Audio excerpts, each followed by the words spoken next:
Ayan, 2 days ago pa lang, ayan na naman ang mga bunga. Ang dami na namang bunga.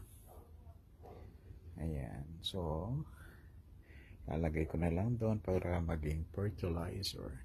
Pero still, marami pa rin bunga. Ayan.